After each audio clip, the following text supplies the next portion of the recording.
Okay, we are recording. So, for those who don't know me, I'm Ken Pekrowski. I'm the chair of the Les Paul Committee. I'm also a volunteer and a trustee at the Mawa Museum. I want to thank everybody for tuning in.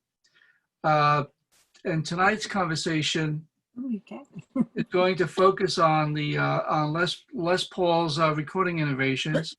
And we have three guests who have three very special guests who have firsthand and intimate knowledge of Les's recording techniques. So if I could just bear with me, and I'd like to do a brief introduction to each guest. First, of course, is Gene Paul, who is Les's son. And Gene is a recording, mixing, mastering engineer, producer, and musician.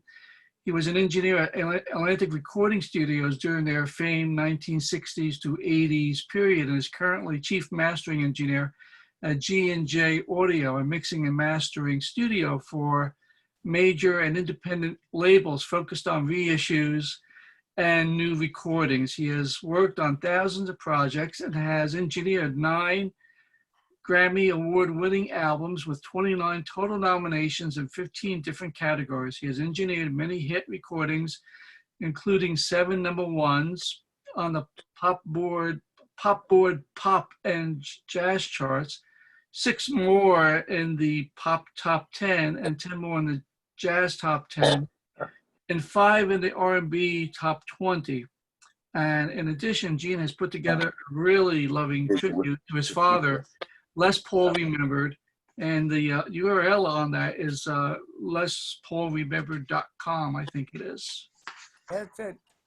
All right.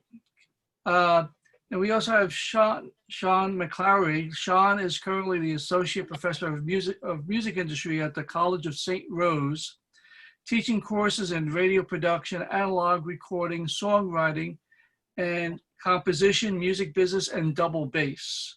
Sean is active as a music producer, composer, songwriter, and performing artist in both the popular and classical worlds. Sean specializes in historic methods of recording and music production. Sean's area of research is Les Paul and Mary Ford, their groundbreaking recordings and technical advancements as recording artists. Sean spends a lot of time restoring and using vintage recording equipment, including record cutters and Ampex reel-to-reel tape machines. Lastly, we have Frank Rush. Frank was with Ampex Corporation, who made the commercial audio tape recorder a reality following World War II. Based on the captured German magnetophone, the first Ampex Model 200 recorder reproducer was made and delivered to Bing Crosby Enterprises. It was this connection that allowed Les to experiment with sound on sound, and eventually the friendship between Les and Paul, along with Lou Palo, who was part of the Les Paul trio. Frank was in New York during what was known as the multi-track explosion. 8-track recorders had been around, but the recording industry was looking for more, and the Ampex 16-track was introduced at the 1969 AES exhibition in New York.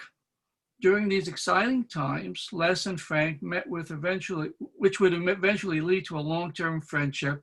Frank supported Les at the local level while he interfaced with Ampex Engineering in Redwood City, California, with his ideas.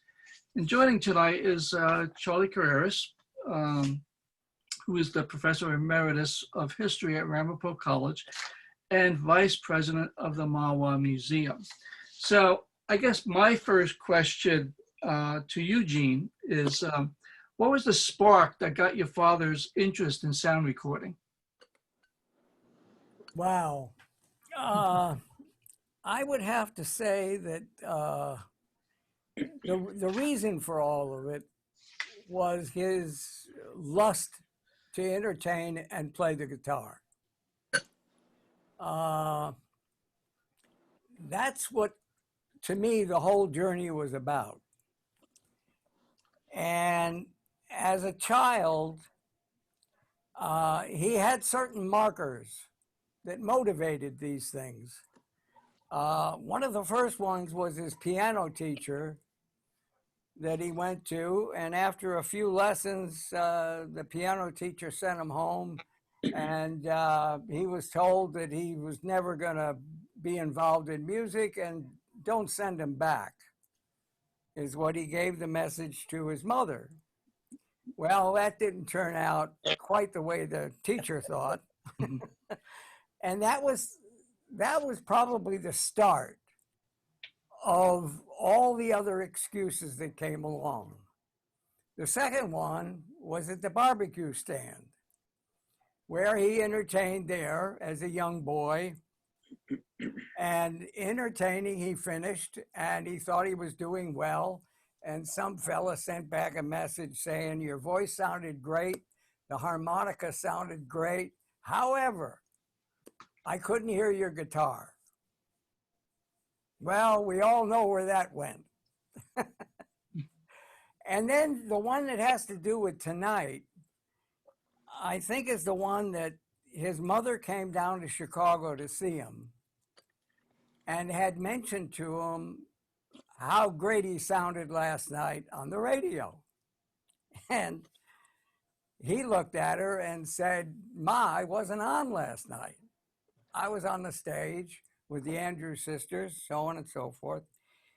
And she said, well, you better do something about that because you're beginning to sound like everybody else. That was the motivation to your topic tonight. And he figured out that he had to go back home, California, and do something about this. Now, each one of these keys really registered with this guy. He, as much as he had all these other things going for him, he was really a listener. He would really listen to people. This one stuck, and he went back to California, but not without part of his dream, which was to work with Bing Crosby. He never met Bing, and he just knew how much he admired him.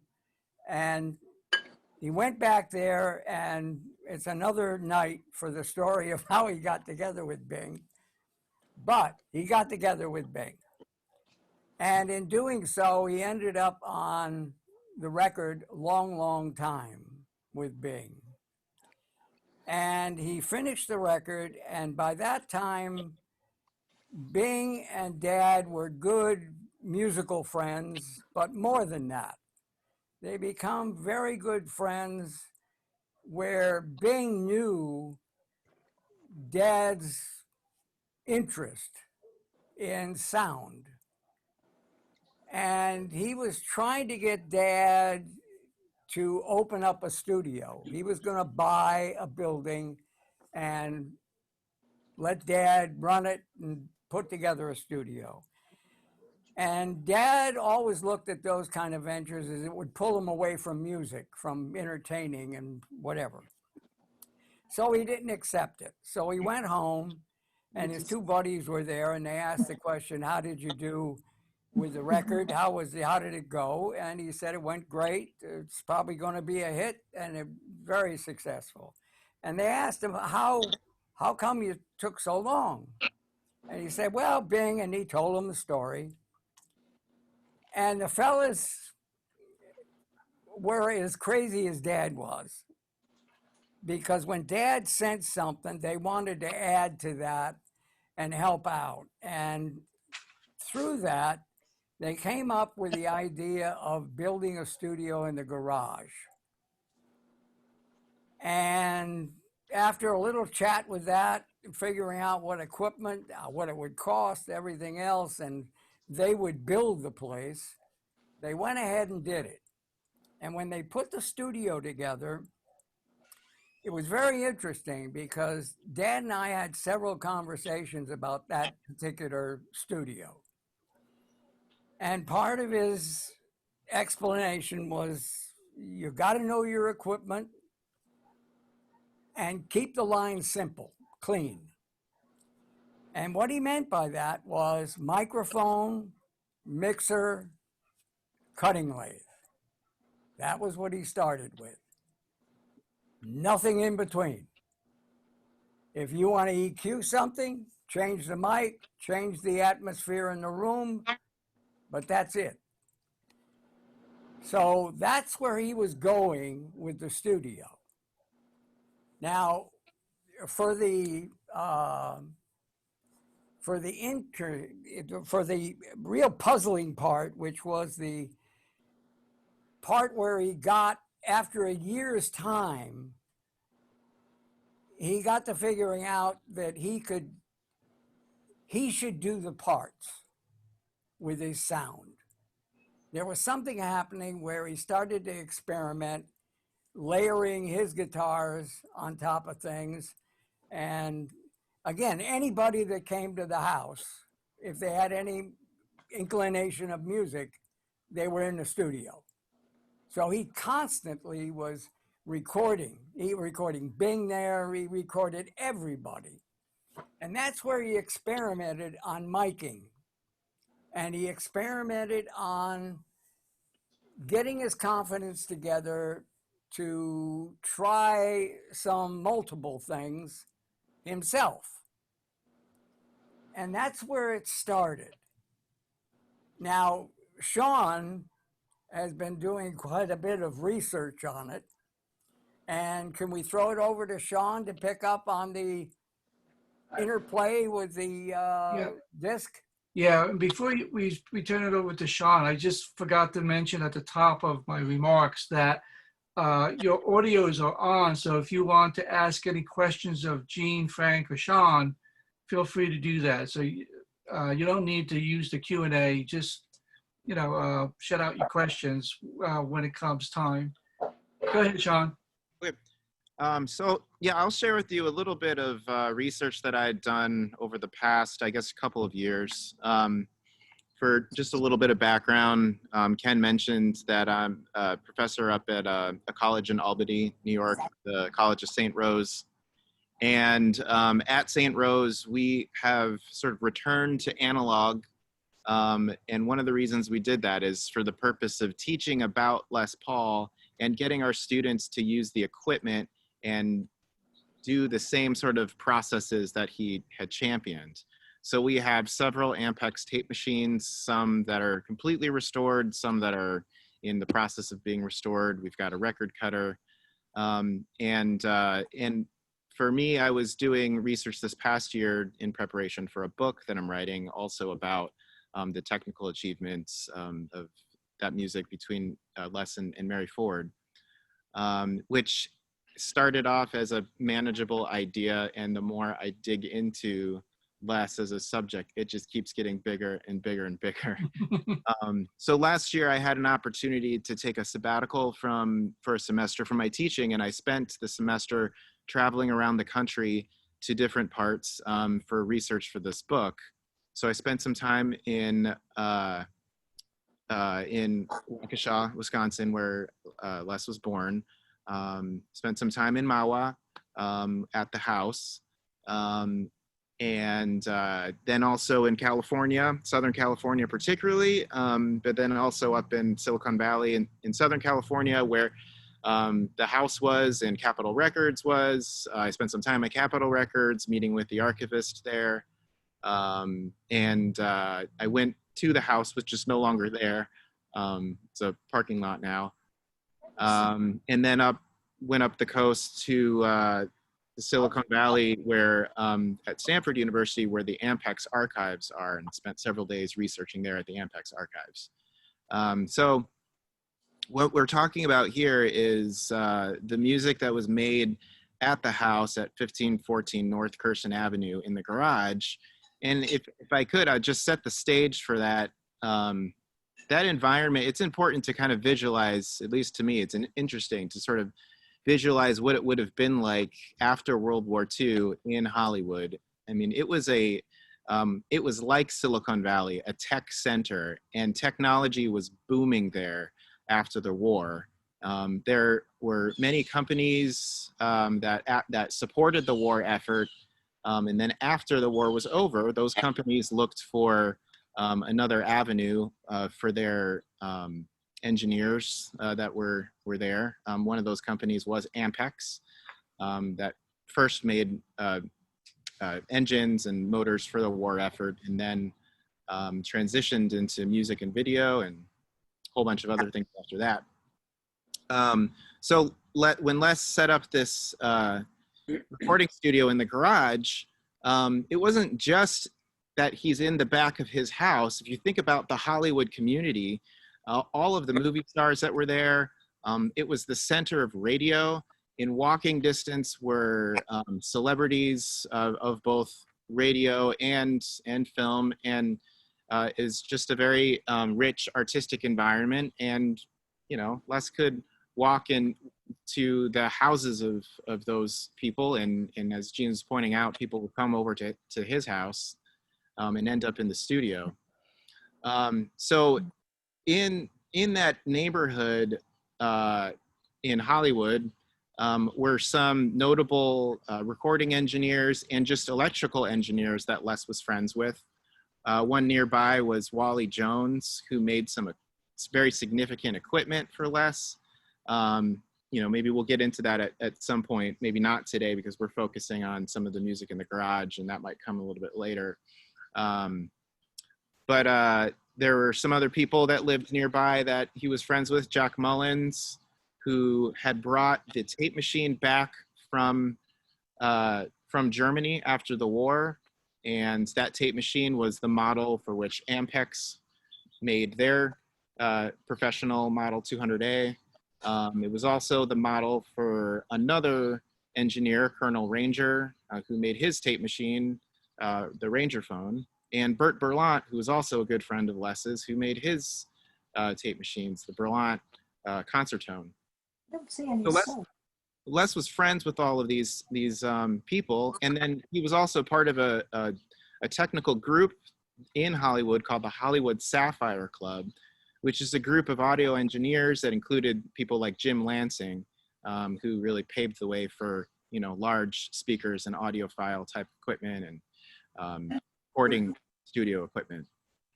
So here he is in this environment, and he's making music. He's working on radio shows. He works with Groucho Marx on his radio show, with Bing, with just a number of radio shows. And he's busy. He's busy recording. He's at the recording studios.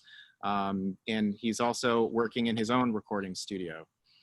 So in his studio, he really begins to experiment, searching for a new sound.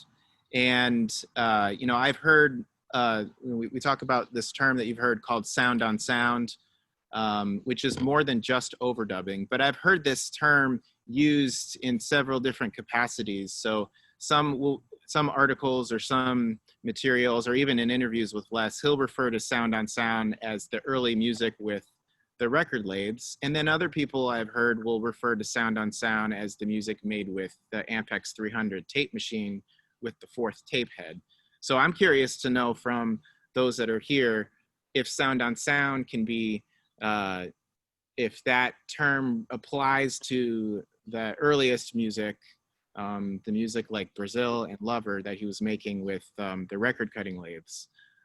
But in my research, I had encountered there are 4 different approaches, distinct approaches to sound on sound. He starts with the record cutting lathes about 1947, and until about 1950 makes music with the record cutting lathes. And then in 1950, Bing drops off a Ampex 300 tape machine, and Les puts a fourth tape head in there so that he could use that to travel, to continue to do his own radio shows and also make recordings on the road, as his and Mary's performing schedule was very active at that time. So they needed something to travel with. So there was that as the second sound on sound period. And then shortly after that, he realized it was just too cumbersome to make music on this machine, because if you make a mistake on that machine, everything is ruined, and you didn't have the advantage that you had with the earlier method with the record cutting lathes. So he picks up another Ampex tape machine, and then he ends up traveling with both of those tape machines doing sound on sound the way he did previously with the 2 tape machines, or record lathes, excuse me. And then finally, the 4th period is once he and Mary move out to Mawa and build a studio, beautiful recording studio in their home. They were doing sound on sound with 2 Ampex tape machines, 2 Ampex 300 tape machines that were set up just for that purpose. And this all predates the 8-track. In a way, it leads to the 8-track, but it predates it. And if you go back and listen to the recordings, there's different nuances with each of these methods. And there's different equipment and different experimentation and different things that you'll not only hear, but that he did in trying to get everything just right. It was like he was continuing to chase after that sound. So maybe I'll just leave it there, and I'll let someone else talk. Well, maybe I'll jump in a little bit. This is Frank Rush. I'll jump in a little bit about the tape recorders and the background. When Bing Crosby jumped in there, it was at the end of the war, and Ampex, of course, was looking for something to do, and the tape recorder was brought to them, and they had an investor, and Bing Crosby Enterprises also came as an investor. And what happened is that Bing Crosby bought 60 units of the first tape recorders at the phenomenal price of $4,000 each. Now think about that. In the 40s, $4,000 a piece for tape recorders. He bought 60. Eventually ended up buying over 112 because Bing Crosby Enterprises was one of the first quote unquote dealers of Ampex tape recorders, and sold them off to other people. And in fact, did sell off some of the first ones they got to ABC, to American Broadcasting Company, Decca, and a couple of the others. The first prototype cost Ampex about $76,000 to build. So Ampex did pretty good on that. And of course, after that was the 300. They built the 200 for a while. But the sound on sound is one of those areas that Ampex worked with Les. They took some of the ideas that Les had, and they developed a product. What they called was cell sync, and that was a term that Ampex applied to it. Simply stated, what it did was it was a combination of electronics and head technology that allowed us with a switch to simply switch the playback function from the playback head to the center head, which is the record head. And in the recording process, you have 3 heads: the erase, record, and the playback, in that order. And so simply with cell sync, we switched the playback to the record head. So at that point, you can listen and record at the same instant on the same head. And when at the ending days of Ampex, of 24-track capability, where they were cramming 24 tracks on 2-inch tape, it was demanded by the talent, and Ampex responded. The technology was such that the frequency response was above 20,000 hertz on the playback off the record head, and signal noise, I can't remember what it was, but it was just as good or better as the playback head. So anyway, it was a cell sync. It was a term that was placed on it by Ampex. It was, and of course, it was an engineer at Ampex who actually took the idea, ran with it, and came up with the technology to apply it to the multi-track tape recorders. And later, in later times, it was just kind of a normal thing on all of our tape recorders, even on a monaural. Not that it did anything, but it was on the monaural electronics. But even from a 2-track right on up to the 24s, cell sync was a permanent fixture. So it all started back with just Les and an idea. And of course, Ampex went on to develop the video tape recorder and many other recording devices for the federal government and so forth. And there's now probably less than 50 people in a company called Ampex that's making some specialized little device, I think, for the federal government. And that's about the end of the company. So anyway, that's kind of the audio part of it. Questions?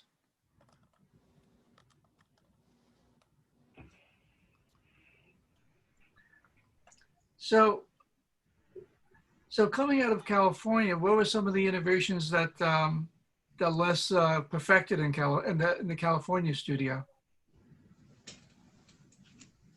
I Gene, thought it's that up to you, Gene. The echo, the delay was interesting. He was always looking for glue. By taking his guitar, he always took it direct, well, most of the time. And when he did that, he came up with a very isolated sound. You eliminated the room, atmosphere, those kind of things. So when he got into the multiples, he was really curious on how to glue it together, how to make it sound like an orchestra. Now, back in those days, they kept the orchestra in one room. Today, they record everybody in different rooms. But back then, they really paid attention to the fact that there was something happening between musicians. And that sound, that harmonic sound, is what he was looking for. And he told the story many times that he was in a saloon with his buddy, and they were having some dinner, something, hot dog, whatever. And he was trying to explain to his buddy, I think it was Lloyd, what he was looking for. And his way of describing it was like, if you go to the Grand Canyon and you say hello, you can hear it go, hello, hello, hello. And Lloyd, just off the cuff, said to him, well, that's like if you were cutting something and you put the playback head right after it, you would get that repeat, right? And Dad said, we're leaving. And they left the saloon, went back to the studio, and tried it. And that's where the delay came from. The echo, one perfect example of the echo, was when they did How High the Moon. Now, I'm sure it came before that, but this is a great example. Again, glue. They were in Jackson Heights recording How High the Moon, and they started and had to stop because they could hear airplanes go over, sirens. They were in a hotel type thing. And even though you could remotely record anywhere with this tape machine, that was because of some of the other problems you had. So he figured, okay, take Mary with a 44, which is a gigantic mic, and put her under a blanket or two, depending on how much noise there was. And when he did that, it worked perfect. He isolated her away from the other noises, and they're ready to record. Except for the fact that now she had the glue problem. Because now there's no atmosphere. She's in an anechoic chamber of blankets. And it was real dead, and there was no life to it. So he figured out to take and put a speaker and a microphone out in the hallway and one of them in a bathroom. And depending on the spacing, the timing of it, he'd move one of the microphone, he'd move, not the amp. But he moved the microphone to fit what he was looking for in the glue department. And when he did that, he would send her vocal out there, then bring the echo back in and mix it with the live vocal. And this is where he came up with the echo, the idea of the echo. Most of the things that he came about with had to do with the music. All of his inventions had to do with him performing and his records. There's only one invention that had nothing to do with that, and that was the 8-track. That's the only one that he didn't use, and it was a gift to the next generation because he knew how difficult it was to work with disc to disc and sound on sound with the tape machine with the fourth head. He knew. He even said, I've heard the story told by him, and I had to verify it when I was putting the website together, because he said that you'd have to be stupid to do what I did. But he said, I had an idea and I had to get it on something. And if he would have had Pro Tools back then, he would have used that. He would have made it work. It wasn't the equipment. The equipment was very important, and he studied it because he knew that if he layered things, they would change by the time he finished the record.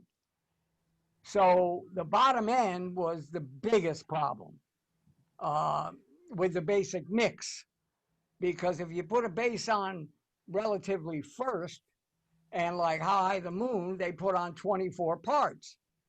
Well, maybe it wasn't 24 times they recorded, but let's say it's 20. By the time you get done with this, the frequency response starts to interrupt the mix. So it became very interesting how he would pick the parts he would start with. And that became more of an interest to me after I started to work at Atlantic Records, because two things bothered me. One thing bothered me was, how did he get the sound he got in the garage? We have some of the best equipment at Atlantic Records, and I'm sitting there and I can't get it. Same microphones, I can't get it. So I end up at 2 o'clock in the morning, knock on Dad's door, and we're up all night, and he's bringing down these transcripts and discs and stuff, and we're listening to the garage and talking about miking and keeping things out of the line. He didn't like compressors. He didn't like limiters. Matter of fact, there's a wild story with Ryan Norma about the Fairchild, which was very interesting. And Dad never took credit for the Fairchild, but when Ryan was working with Dad with the console that married to the 8-track, Ryan asked him. He said, well, I don't see a limiter around. I don't see a compressor. What's with that? And he said, I don't like them. And Ryan said, well, what don't you like? And they sat down and talked about it in the kitchen, as normal, the conference table. They would sit there all night talking about it. And Ryan went out and got a whole bunch of parts and stuff, and they ordered them, and they were all set to build it. And who comes over but Fairchild? And all of a sudden, everybody's introduced. And the next thing Dad knows, Ryan's working for Fairchild. And lo and behold, they finished the console. Everybody was happy with that. And Fairchild came out with his limiter compressor, which is the holy grail of compressors. Nobody gave into any credits or anything, but I know that Dad was more of a inquisitive guy that would ask the questions, why can't you do this or that? And when he did that, it motivated a lot of people. It motivated Gibson. Dad didn't create the Gibson guitar. He created the pickups and the idea, and they put it together. He didn't create the 8-track, but he came up with the wish. He came up with the concept of it that said, we got to do something because this is the way to record, but it ain't with this equipment. It's not disc to disc. It's not a monotape machine with a fourth head. That when you play your previous part and add it, you lost the previous part. You only have what you just did, not what you did before. So it became a catch-22. But he knew that. And when he said, you'd have to be crazy to do what I did, that was the key to he had something in his mind and in his heart he wanted to do musically. And that was the closest thing he had around to do it with. Okay, I have a question from Steve Lucas. Steve, you want to ask your question? Yeah, I heard Gene mentioning the way he put parts down and the order of those parts. But I was having a conversation with Les one night, and he said something very interesting in that how he used the guitar for the bass parts, and he played it. And I thought that even the register of the guitar, well, that would give him more physical space, and it would be easier to control than a string bass or electric bass that was a whole octave lower and bigger and tougher to control, even the needle in the groove. So I wonder if Gene could elaborate on that. And then there's one other thing I wanted to mention that I don't think is mentioned very often. There's a video on YouTube where Les and Lou and the guys are at the Edison facility. And while they're there, they get into a discussion, and Les mentions how, with tape speed, he helped to invent something as fun as the Chipmunks. Absolutely. The Sure. first thing with the bass is I love you, Steve. It's a great question, and I pondered over it because one day at Atlantic Records, or it wasn't Atlantic, it was at our mastering place in New York. My buddy came into me, Joel Kerr, he's in with this somewhere. And he came to me and he said, you won't believe what we got to master. And I'm like, okay, you want me to guess all day? What is this? And he said, your dad.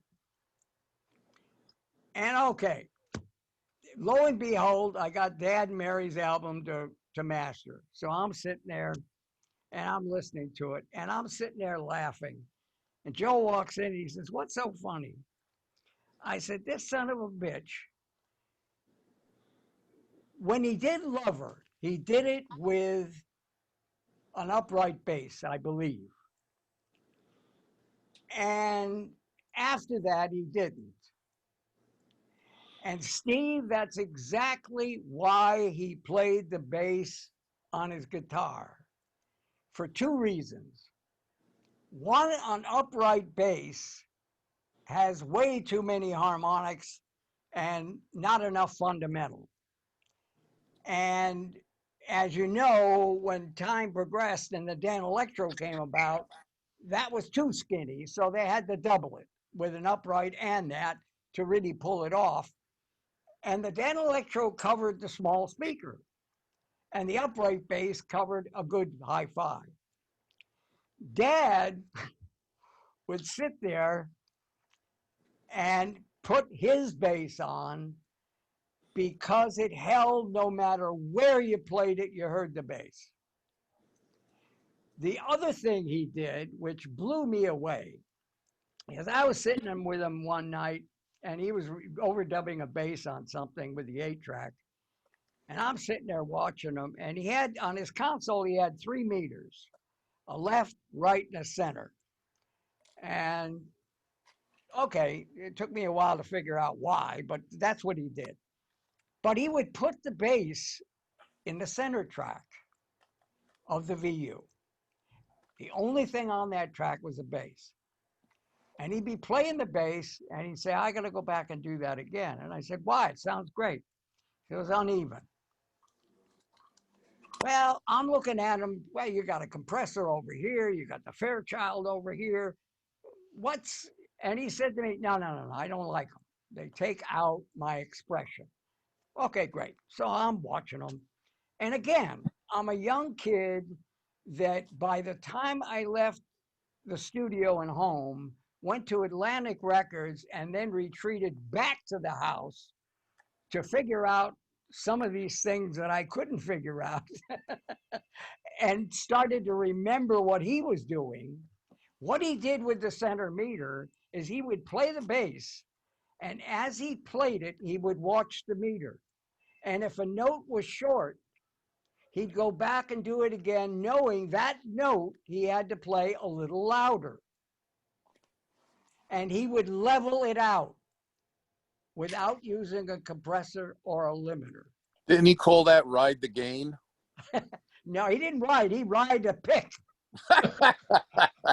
And it blew me away because he would always record watching the meter because he had the compressors. He didn't like them because they took the feeling away from what he was doing. You got to remember, he came from, when he recorded with Bing, I asked him the question. I said, how many takes? He says, 1.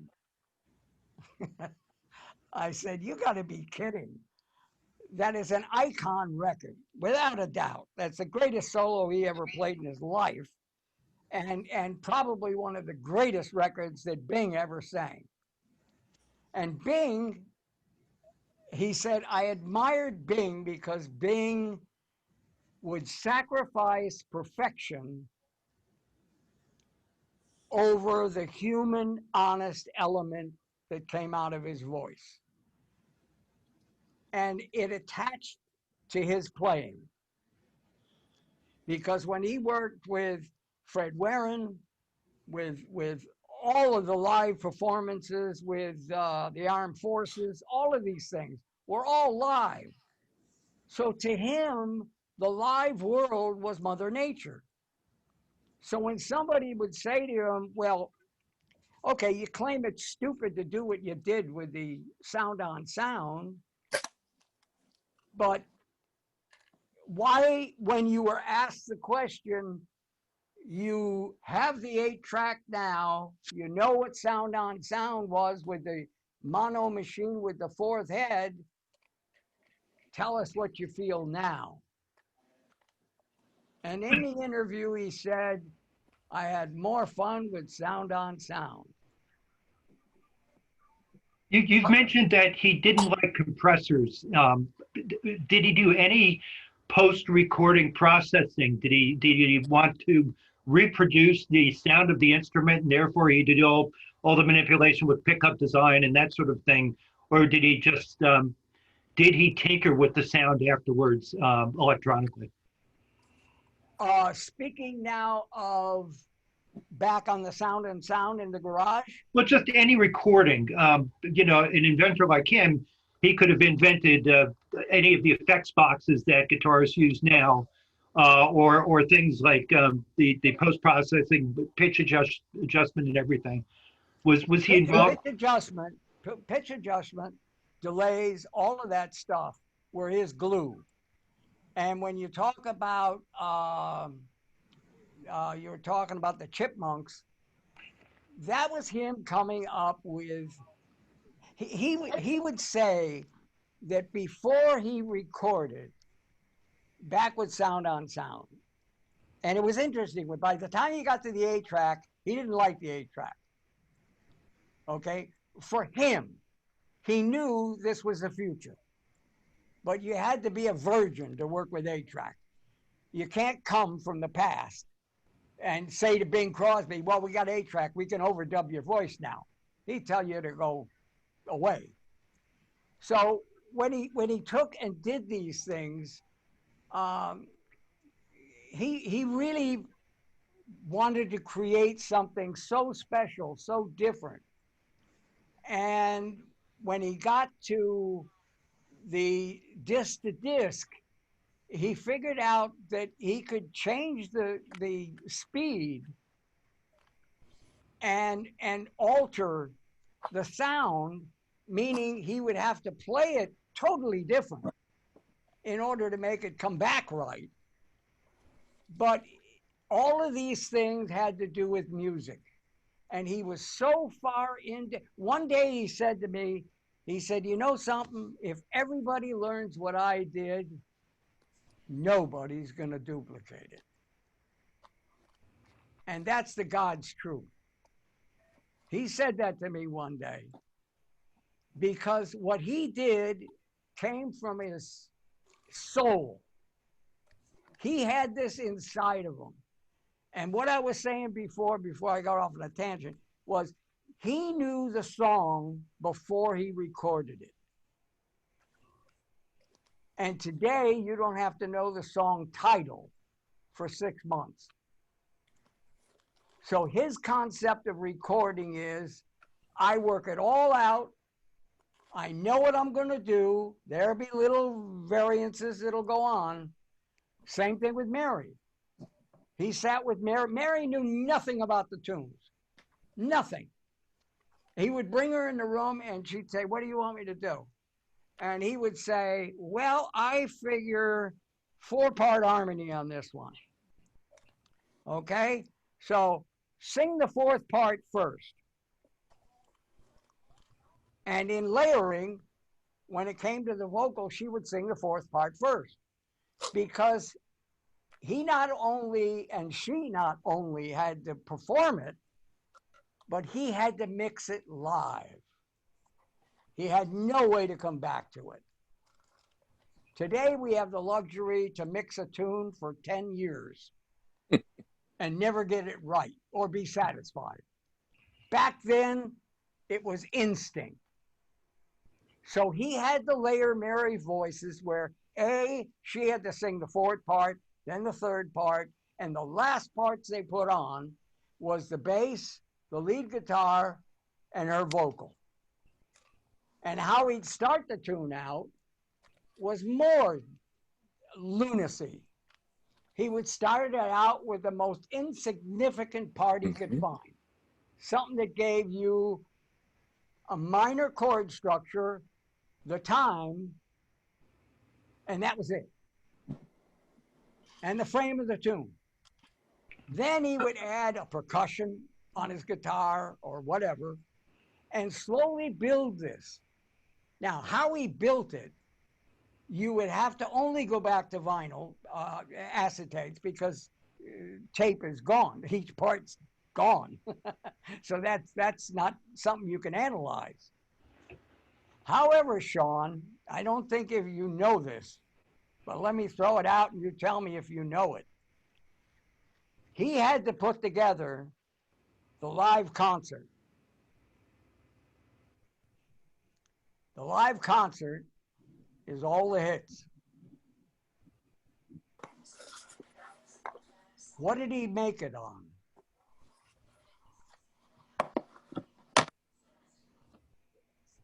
Sean, did you hear that? What did he make the live concert on? How did he make the live concert? Oh, you know, Okay, let me tell you what it was. Okay? He couldn't go back to disc and he couldn't go back to tape because on the live concert, which I played on stage with him for years, he had no lead vocal, no lead guitar, and a supplementary rhythm she played live.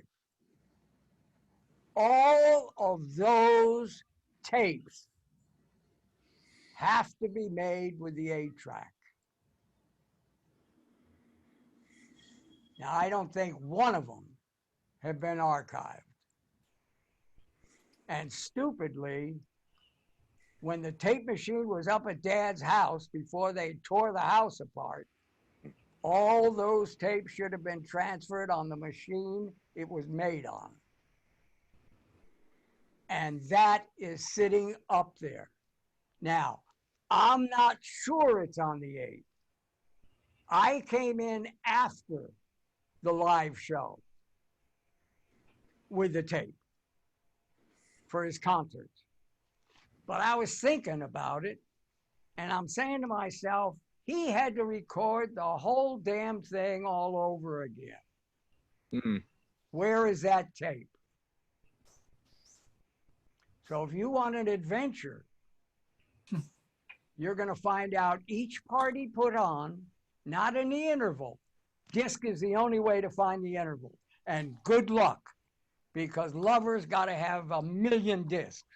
Right. And he probably sucked at chronologically putting everything together. So it's going to be a guess when you're done. But what he did with the multi-track to put the live show together has always been an interest in my mind. And I've never been able to get anywhere in the vicinity of it. So seeing you're the one digging, that's my Woodbury message for you. Didn't that wind up in the Library of Congress? It sure did. Everything did. All of the archives is there. What it's doing, I have no idea.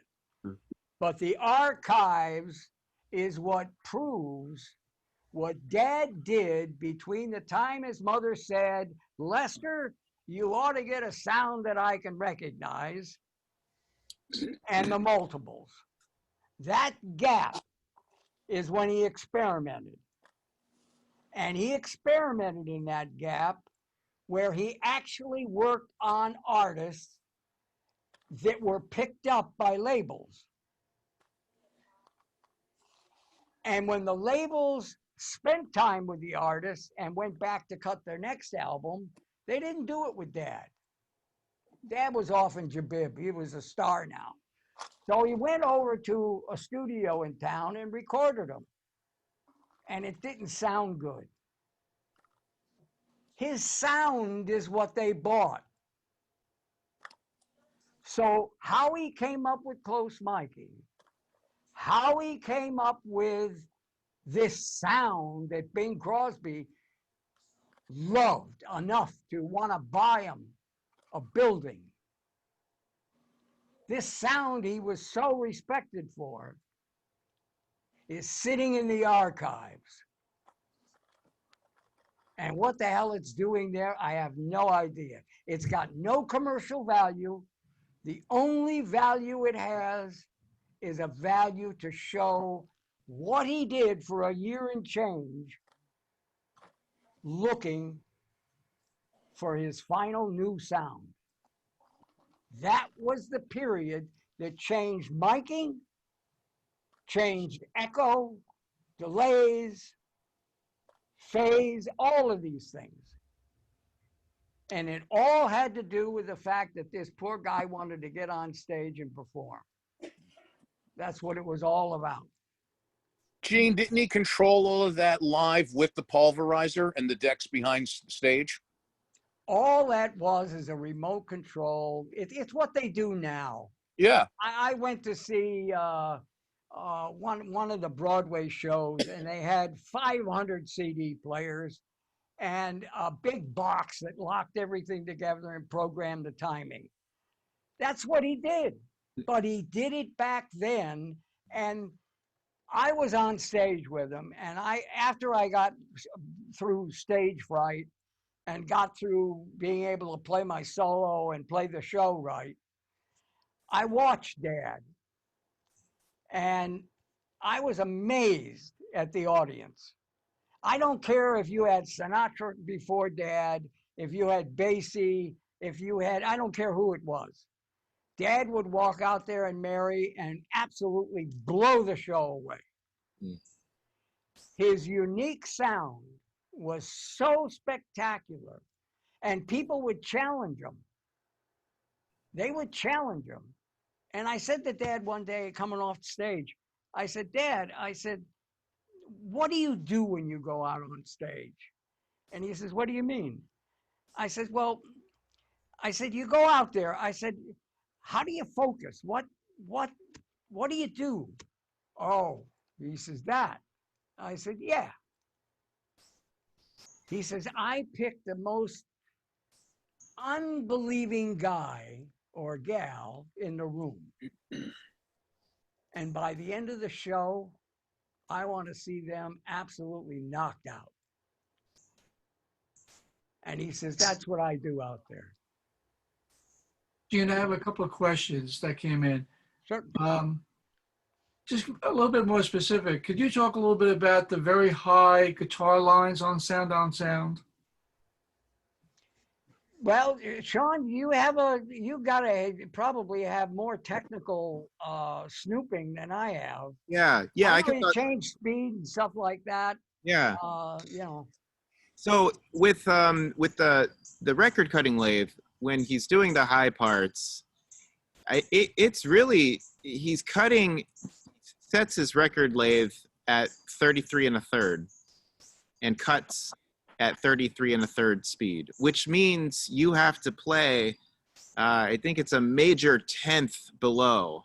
So it's not an octave below the way it would be on the tape machine. So if you switch your speeds on the tape machine, you go from directly, 15 inches per second to 7.5 inches per second. It's exactly an octave. But on the record cutting lathe, to go from 78 to 33 1/3 is about a major tenth away. So so he would play a song. Didn't hold them back though. No. So with Lover, for example, the high part in Lover is the first part that he recorded. So when it opens up with the really, really high guitar part, that's the very first part he recorded. And he had to record the high parts first because you get a higher fidelity at 78. And that was the standard format at the time. So it made sense for all the other parts to be recorded at 78. So if you recorded the first one at 33, took that disc, put it to the other, it's either a lathe or a turntable. He used Right. 2 different lathes. I think the second lathe came later. Okay, yeah. So then he put it on the other turntable, played it back at 78, and recorded the second part at 78. Now the second part of Lover, which is the fast part, that has 3 high parts. So all those 3 high parts were recorded first at 33 1/3. And then once they were on the disc, then those parts together were played back at 78. The last thing, and this is unique for Lover and the songs that have the band with them, the last thing that was recorded was the band. So they were recorded, and Les's lead guitar part were recorded together with the band. So the bass, the drums, and that lead guitar part are mixed in with the high parts at, sped up to 70. Now, when you say the band, Yeah. you're talking about what? In Lover, it's just bass and drums. Drums. And Okay. Yeah. there are a couple songs that have piano. I can probably get the song name out for you if I dig for it a little bit. But after it was maybe about 4 or 5 songs that he actually used a band on. And then after that, okay, yeah, it's what song used piano? Then after that, it was just guitars. Yeah, it was a growing period, an experimental period there. Right. Very Yeah. successful, but he really found his own after that. Right. By the time he got to Mary, he knew what it was. He knew the combination. I have another question. How did the garage influence the studio he helped construct beneath Capitol Records? I can talk a little bit about this because I went to Capitol. The rumor with Capitol Records is that when they built the Capitol Records building in that studio, which was around 1955, and Les had already left Hollywood by this point. He was in Mawa, but still with Capitol Records. He was one of the stars at Capitol at that time. When they built the studio, they supposedly asked him and a few other engineers to help design the echo chambers There are 4 echo chambers that are underneath the parking lot at Capitol. You can't access them. You can't get into them. There's like a manhole that you have to climb through in order to get into. They don't let anybody into it. But I saw the manhole at least, but they wouldn't let me into the studio. They were very nervous. I'm sorry, they wouldn't let me into the echo chambers. I did get into the studio. They were very nervous about talking about this legend. They didn't want to confirm that it was true. However, there's a big book that was released a couple years ago about Capitol Records and its origins that Capitol commissioned. And the legend is in that book. And, you know, I don't have, maybe Gene, you can speak to this. I don't have that many accounts, if any, of Les talking about those echo chambers. I think that the rumor came from Capitol themselves, or the legend came from Capitol themselves and not necessarily from Les. Gene, did he ever talk about that? No. Yeah. No, what he did talk about is he admired the hell out of the European echo. Mm. And I said, what? Because he had his own echo chamber in Mawa, Mm-hmm. and it was phenomenal. And it was really, really good. But he was, again, the guy was crazy in the sense that whatever he focused on, he was gone.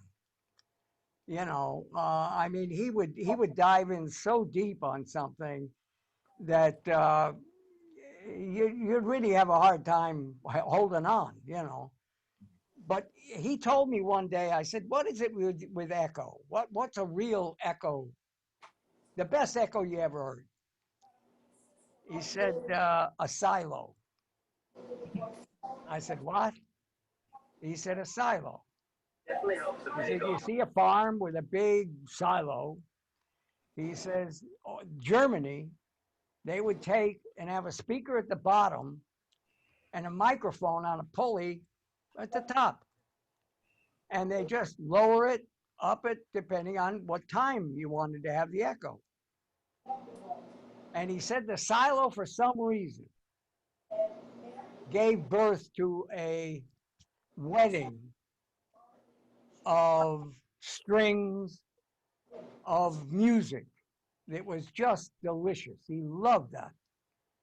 And that's part of what he tried to get with his echo chamber in the house with the studio. But I never heard him. I heard a lot of people talk about his involvement with the echo chambers at Capitol, but I never heard anything conclusive that I could say it came from him. Mm-hmm. You know, however, I got to say this: the Ampex, Frank, the Ampex 8-track was not the first multi-track recording Dad ever made. You know what the first one was? Do not. The player piano. He referred to that so many times because he said, I had 2 things. I had something to punch the holes in to create the new note, and I had a piece of tape to put over the hole when I didn't want the note anymore. And he relates that to the 8-track. But that was it's funny how these little things pop up and come back that you look at and you say to yourself, well, where did this come from? You know, where did he get the idea of the 8-track? Because what he was doing had nothing to do with that. And what's funny is I caught him one day, he was doing a recording and we were together, and I had to go out in the kitchen and do some help out there. And I went and did that, and I went to call Dad in for dinner, and he looked like he was fatigued, you know, which is not him. And he came out, we sat, had dinner, everything. Is it going to go back and record? Yeah, great, I'll come with you. And we went back in again. And he sat there and he went over a part, didn't like it, went back again, recorded it again, finally stopped. And I said, "What's wrong?" I said, "This isn't like you." He says, "It's just not the same." I said, "What do you mean it's not the same?" He said, "It isn't the same as what I had with Sound on Sound." He said, "Sound on Sound made me have good discipline. I had to know the song. I had to know what parts I'm going to do with what. And I had to know what Mary was going to do before she walked in the room." He said, "It's the discipline I miss." And he says, "I have to learn to get that back." Now that again, there's a period of time in your life where you're a sharp tack and you really have whatever you're doing, you're at the top of your game. And certainly in the 40s and 50s, he was at the top of his game. Before the 40s, he was working on it. And I would say by the time he got to 55, 60, 1960 and there, he was now out of it. He could do the show, he could play, he could do all of his things, but that thing that he had back with Sound on Sound, the benefit he had was the restriction he had. He did not have what we have today. You've got everything at your beck and call today. You name it, it can be rolled in the room and you've got it. But what he possessed back there was the key to the vault. He had the key. He knew the song. He knew what he wanted to do. And it was just a matter of what am I going to implement it on? And that was the magic of what this guy did. Another question goes back to the Capitol echo chambers. If nobody could see the Capitol echo chambers, how do you think Universal Audio recreated the digital version plugin? Oh yeah. Well, they weren't letting me in there. I'm sure Universal Audio got in there. I mean, if you think about Universal Audio, that company was started in the 1950s by Bill Putnam, who was the pioneer of echo chambers. So when Capitol, one of Dad's favorite guys. yeah, just a legend in the audio recording world. So Capitol owed a lot to Universal Audio and their legacy. So it did make sense for Universal to do that. So I'm sure Universal got in there. It's possible to get in there. They got to get in there to service it. They got to climb down a ladder, but so their engineers can get in there. I interviewed Al Schmidt regarding the chambers. I did not interview Al Schmidt. I couldn't get to him. I interviewed some other people at Capitol about them. One person said that, when Les came out, I think it was maybe for the Grammy Lifetime Achievement Award or something like that. One of the major awards that he got, later in his life. He was out in Los Angeles and he did do a tour of Capitol. And it said that he said when he was on the tour to the engineers there that he told them that they should have echo chambers when they build this studio. So it could be that from his own recollection that it was that simple, that he simply told the chairman of Capitol that they need, if they're going to be building that studio, they need echo chambers. And then the legend, I don't know. Who knows how it got started, but it could be as simple as that. But I will say about the echo chamber, Gene, that you mentioned at the house in Mawa, if you listen to the recording Lesson Mary, it's the orange cover, Right? Yeah. I think that is Lesson Mary's Sergeant Pepper. It's like the most beautifully recorded album with such intricate use of the technology and parts Yeah. and musicality. It sounds incredible. And you hear that echo chamber on it. It sounds beautiful. Oh, it was used. Yep. Yeah, it's interesting what he did because uh, he it was all the seat of his pants. It was all what he felt, you know. And I didn't realize this growing up because growing up I just felt as though every dad had a studio, every dad made his own guitar, and you know, an 8-track. Yeah. So not until I got on the stage and realized the coupling between the artist and the audience did I understand there was more going on, you know. But as I grew up and had time, and even now, I mean, I'm learning things now about my dad I didn't know. Like he never played any of the early jazz stuff in the house. I never knew anything about. Yeah, I heard stories about him playing with Tatum and Lester Young and these guys, but I never heard his jazz performances back then. He would not play them.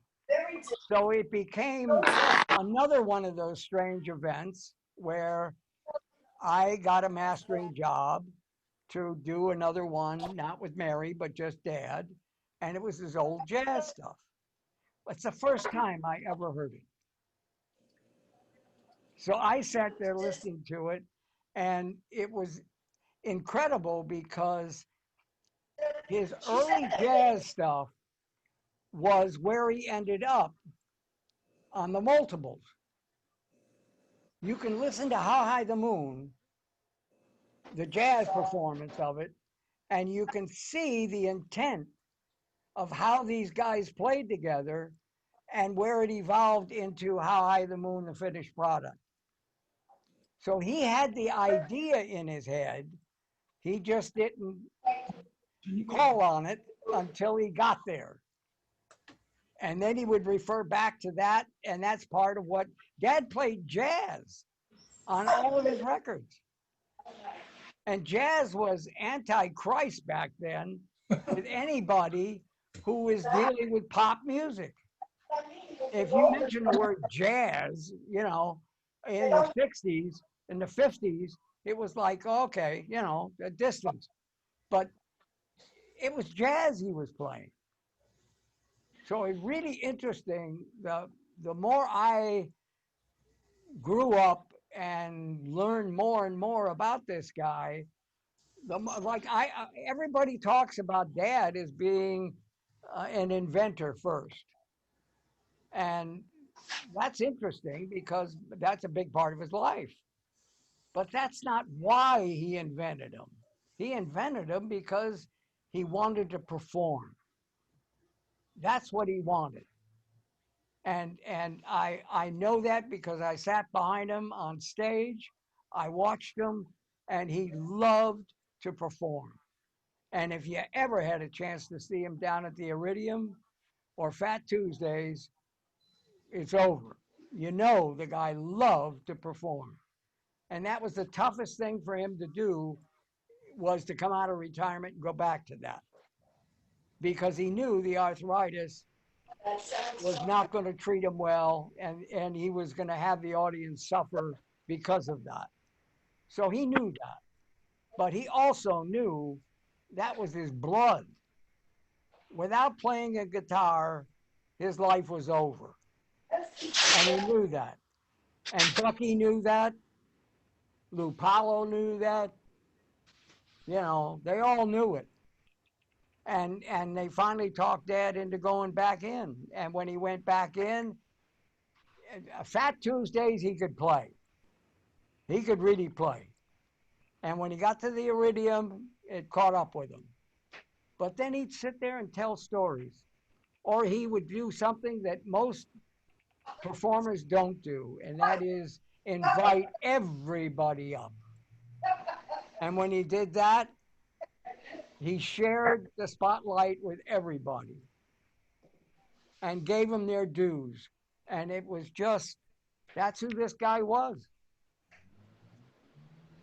Well, now it's about 8:15. I think this is a good time to wrap it up.